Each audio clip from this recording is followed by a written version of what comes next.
Bonjour, je m'appelle Christelle et je suis la créatrice du blog Évoluer pour changer de vie. J'ai envie de vous parler... je ne sais pas quoi dire dans cette conversation, il me parle de quelque chose et je ne sais pas quoi répondre. Bah, c'est pas grave, écoutez, vous n'avez qu'à écouter. Vous écoutez, vous dites oui, vous dites non. Et puis, ouais, bah... J'ai pas aimé ça, j'avais pas de répartie, je savais pas quoi répondre, je suis même pas au courant du sujet. Eh ben déjà, ce qui est bien, c'est que cette personne-là vous a fait découvrir quelque chose. Ça, c'est le premier bon point. Deuxième bon point, vous dites, bon, bah j'ai deux manières d'aborder le sujet. Soit je lis, est-ce que j'ai le temps, est-ce que j'ai l'envie, ou soit j'écoute. Des petites vidéos sur YouTube, sans vouloir leur faire de la pub, mais en fait, vous avez le choix d'apprendre à, on va dire, avoir différentes sources d'informations pour étayer un sujet de conversation. Donc, vous êtes tout à fait capable de tenir une conversation sur n'importe quel sujet, sauf qu'il faut avoir des informations sur ce sujet-là. Donc, vous n'êtes pas incapable de discuter avec une personne, juste, vous n'avez pas les informations pour pouvoir étayer, pour pouvoir approfondir une conversation d'X sujet.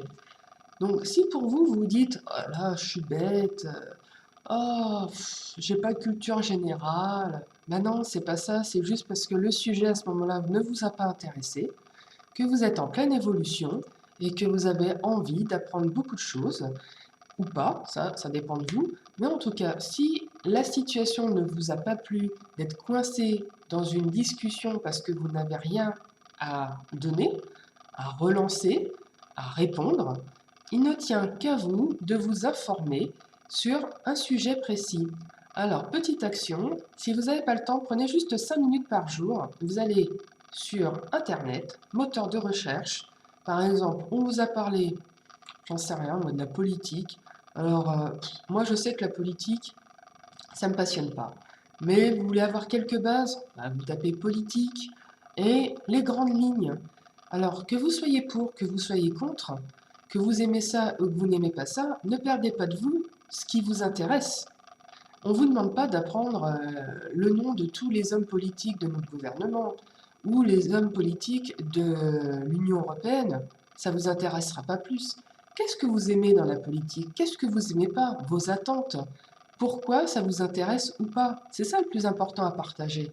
Après, si une personne vous parle d'un homme politique en particulier parce qu'il n'aime pas son look, son physique, son discours, patati pataquès et vous ne le connaissez pas, bah c'est pas grave, hein, vous assumez. Je ne connais pas cet homme-là parce que en fait ça ne m'intéresse pas, tout simplement.